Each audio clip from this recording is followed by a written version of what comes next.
I hardly know what to tell you about the next half hour, except that it has been reported as true by those to whom it happened. It has been investigated, and no one, as yet, has been able to explain it or disprove it.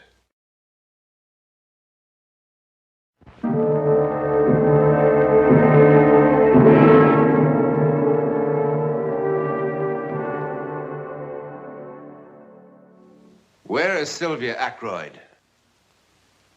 Many have asked that question. Her husband, her friends, the police, especially the police. I'm not the first, nor will I be the last to visit this room. It's Sylvia's room, now become one of the world's more celebrated bedchambers, thanks to Scotland Yard's highly trained clue seekers. They began, as they usually do, with personal effects. With these dresses, all knit by hand. Lonely hands. The hands of a woman who had nothing else to do. But where is Sylvia now? Dead? But not exactly. Well, not officially.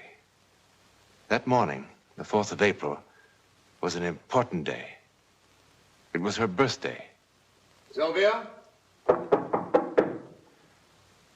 Her 40th birthday. Good morning, my dear. Harrison? I have something for you. You should have come down to breakfast this morning. Essie did something triumphal with kidneys and bacon. Kidneys make me nervous at the best of times, let alone breakfast. Now, do you mind signing here and here? What is it? It's a new stock I'm buying now. Now, please, dear, I'm in rather a hurry. I'm sorry, but I do like to be told about things now and again. I'll tell you later. Incidentally, I won't be home for dinner tonight. I didn't expect you. It's Friday. You're always late Fridays. Merely because Friday happens to be the most opportune evening for filling business associates with expensive champagne. Of course. As a matter of fact, I'm taking Horton Bassett out to Sunningdale. Really? You remember Horton? He was with me during the war. The three of us used to go out together in Paris. He was with us the night we won that waltz contest at Bricktops. That was such a beautiful, lovely night. You have a very good memory, my dear. I need it. Shall I give Horton your regards? Do. Well, have a good day. You too.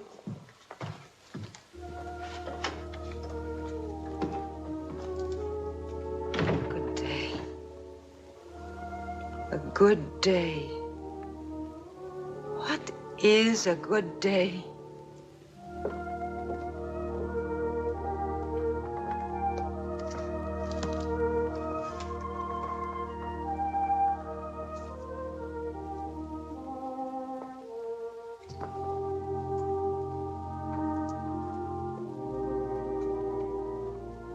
Mrs. Ackroyd, where are you? I'm down here, Essie. What are you doing down there? Celebrating my birthday. Oh, thank goodness. I've been wanting to get this place cleaned up. 10 years this stuff's been lying around here. All the things I had in Paris. Oh, the welfare people could use some of these. Here's a perfectly good sweat. Oh, no, Essie. This saved my life. You didn't have any heat during the occupation. Oh, living in the past when them things could keep some poor kid warm. Oh, Essie, look. Our transmitter. We used to send messages on that across the channel, and you don't know Junk. how You know, we really should send some of these things to the hospital. My diploma from the Sorbonne before the war. What's all this? Oh, Essie. Madame Soulon and I made these the day the Allies marched into Paris. We dyed little strips of rags with red and blue ink, and oh, we waved them and waved them as the boys came marching up the Champs-Élysées the day I met Harrison. Oh, Essie, it was so exciting. Well, it's over now. Here, Yes, it certainly is. It's hard to believe it was even me. What's this? A game for young and old. Oh, well, that can go to the hospital. There's room in there for some of these clothes. No, Essie. Well, what is it? Jeremy. Jeremy. Jeremy.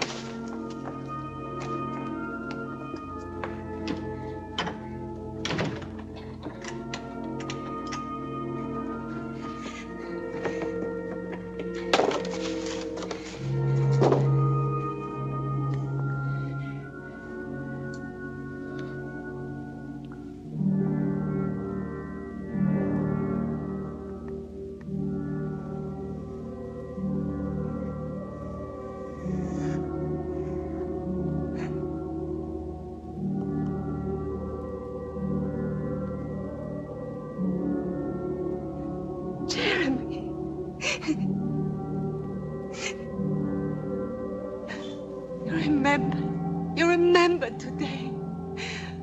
Oh, bless you. I needed it so much. Jeremy, Jeremy, Jeremy.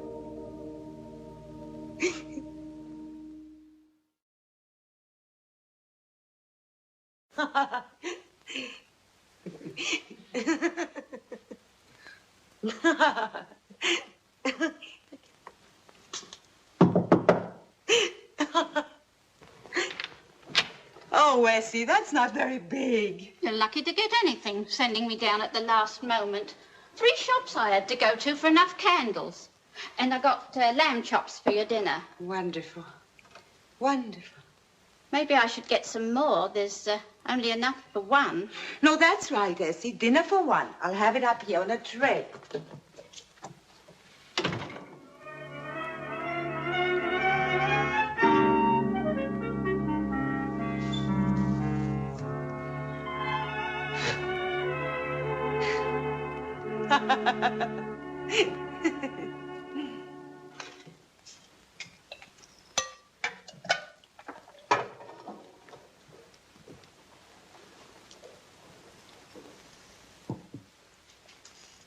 Sir?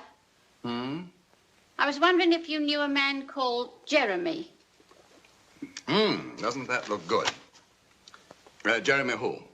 I don't know. He came to call on Mrs. Ackroyd yesterday. Jeremy?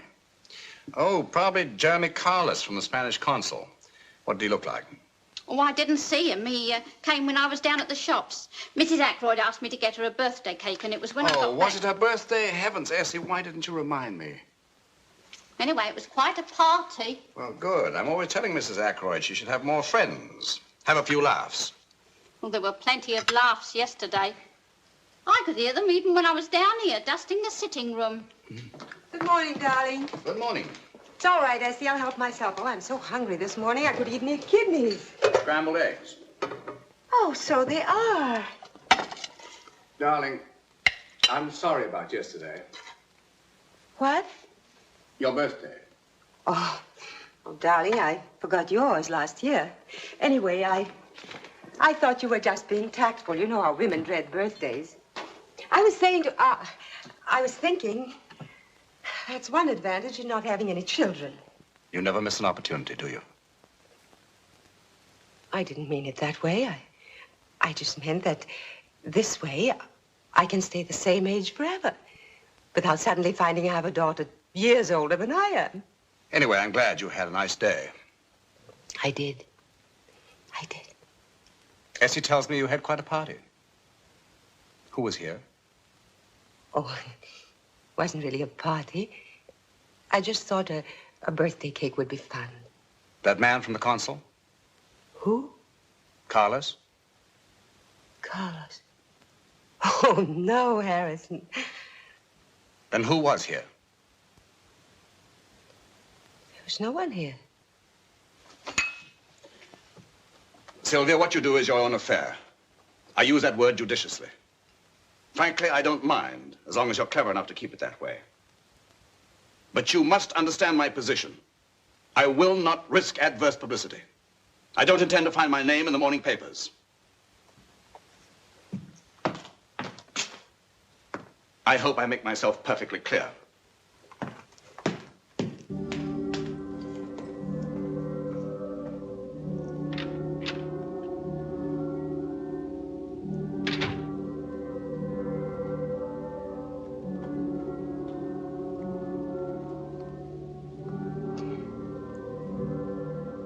Jeremy? You know, Harrison thought I... Oh, Jeremy.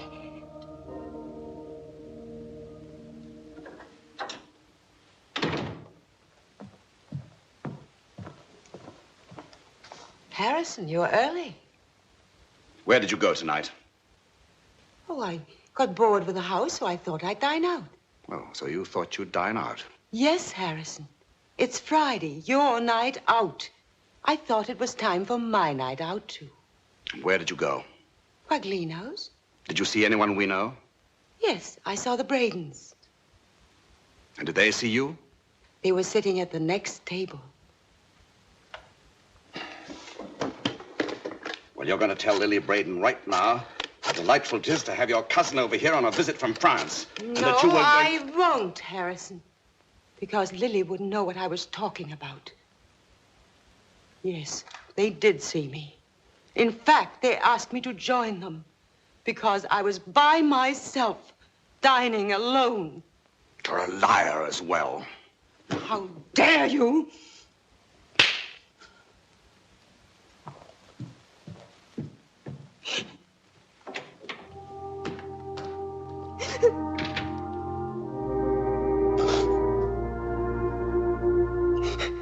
Now, what about this afternoon? Oh, haven't had time to type it up yet, sir.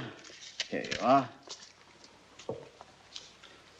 See, 12:30 cold lobster and salad at the Dover Butchery. 1:15 proceeded along Dover Street to Bailey's Gallery in the Prince's Arcade. Made purchase of 4 pictures. Did you see what they were? Well, without getting too close, sir, they look like military prints. Soldiers in different kinds of old-fashioned uniforms. Yes. 1:40 took taxi along to the Leicester Square Cinema.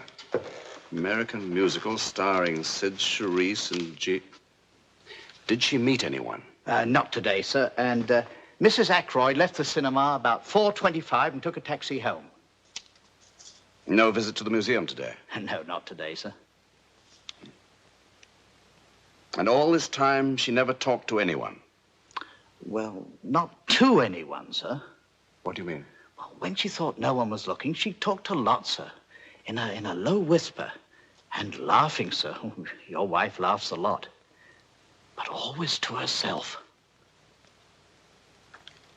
I see.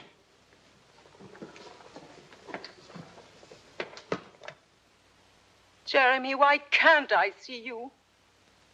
Oh, you're always saying one day, one day. It's maddening. Jeremy, come over here to the piano. This little figurine. See if you can move it. It's not ridiculous. Well, then show me. Push it over, please, Jeremy. All right, it's silly, but I just want to see if you can do something physical. Jeremy, no. Harrison paid a fortune for... Oh! What'll I tell Harrison? But how? I don't know how to play the piano. But I can't. All right. What do I have to do? Yes. Yes. I can feel your hands on mine. Jeremy.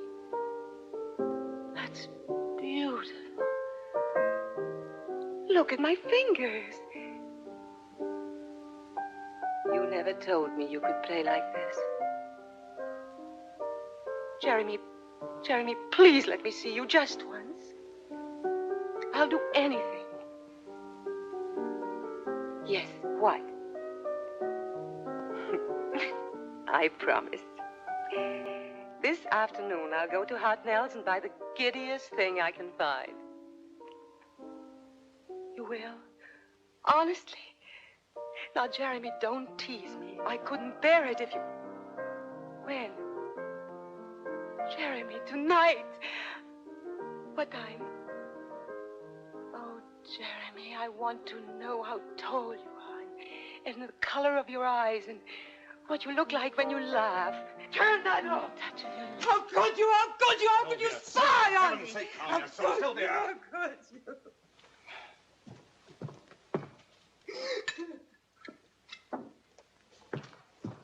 Here, drink this.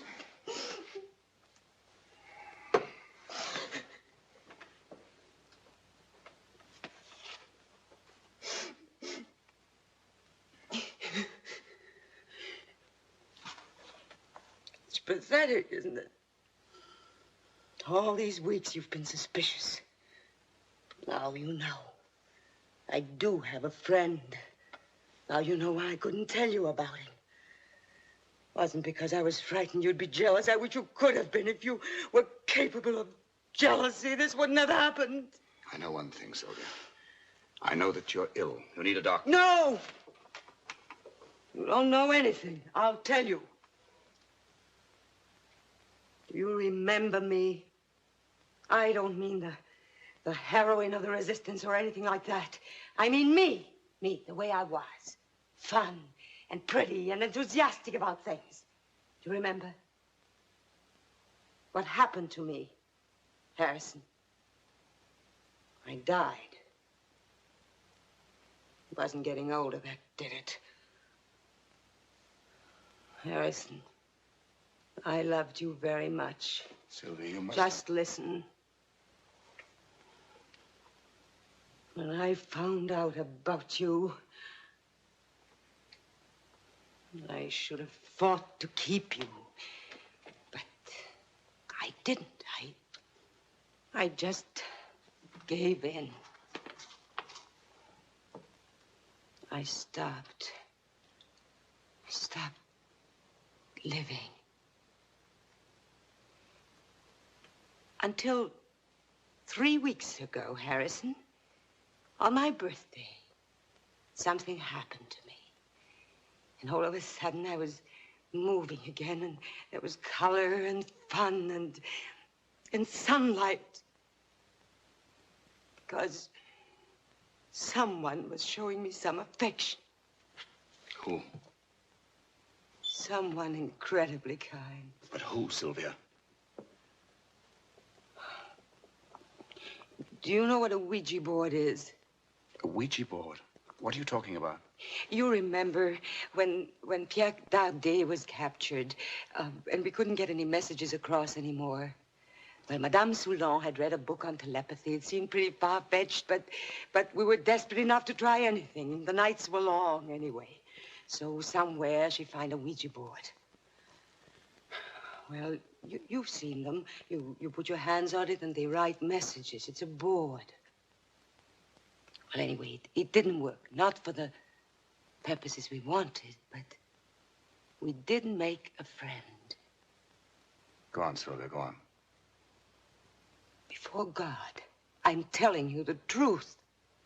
At first, the writings were meaningless, but slowly, there was sense, and then Jeremy. Jeremy? Yes, he was a soldier who fought for France in 1870. And, oh, I know this sounds unbelievable, but I've checked it. I've checked in every book in the library. Everything he told us, it's all there. His name, his regiment, where he fought. I swear. Go on, Sylvia, go on. Well, we began to depend on Jeremy very much. He used to tell us where we could find food from the Germans, and he warned us before the Gestapo made searches, and he... Best of all, he made us laugh. Well, that's my lover. A man who's dead 80 years. Operator, would you give me the number of the Belden nursing home, please? What are you doing? 4561. Harrison, why are you calling that place? I'm Sorry, Sylvia. We need a doctor. That's not a nursing home. Hello. Can I speak to the doctor in charge, please? But you can't. You can't. Everything I told you was the truth. Hello, doctor. This is Harrison Ackroyd speaking. Could you come over to my house, please, as quickly as possible? It's my wife. Yes, we live quite nearby. There's nothing the matter with your wife. 443 Queensgate. As soon as possible, please. I'm not insane. I'm not. I can prove it. I can. Jeremy promised me. Jeremy, you promised. What time is it? Almost 7:30. 7:30.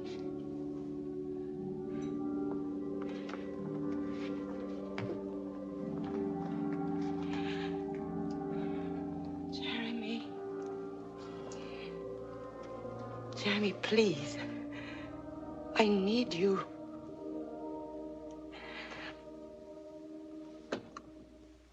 Harrison, if you wanted to get rid of me so badly, why didn't you tell me? I would have given you a divorce. This was a cruel way of doing it. Sylvia, I don't want to argue at this moment. I want to argue. You can't see it clearly now, but what I'm doing is the best for you. You see, you need care. No! Yes, I do need care, but not from a doctor. When the doctor comes, I'm sure he'll make you understand better than I. I won't see him! You mustn't do this. Harrison, please don't do it. I'm sorry, Sylvia. Now listen to me. If you heard him too, if you heard his voice, if you saw him, Jeremy, you promised. I never needed you so much. Jeremy! Sylvia!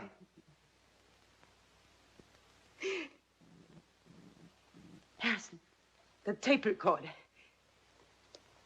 The piano. Now, you know I can't play the piano, Harrison, but you heard me play it on the tape recorder. That was Jeremy. If I can do it now, Jeremy, help me. Help me. Help me. Sir, the doctor's here. Doctor, I'm Harrison Ackroyd. That is my wife. You can trust me. You'll be happy where you're going.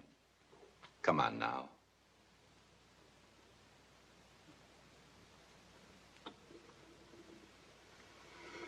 Is it necessary for me to come with you, Doctor? Not at all. I'm sorry, sir.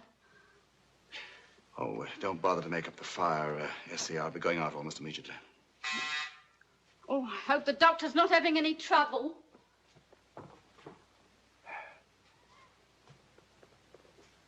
Sir. Mr. Ackroyd? Yes. I'm Dr. Werner. Who? Werner. We talked earlier on the telephone. From the hospital. I've come for your wife. Where is she, Mr. Ackroyd? Where is she? When she left this house, Sylvia Ackroyd joined that bizarre band of human beings who have simply vanished from this earth. Finally, utterly. It would be nice to believe that Jeremy did keep his promise. He told her she'd be happy where she was going, wherever that may be. In a moment, a word about next week's story.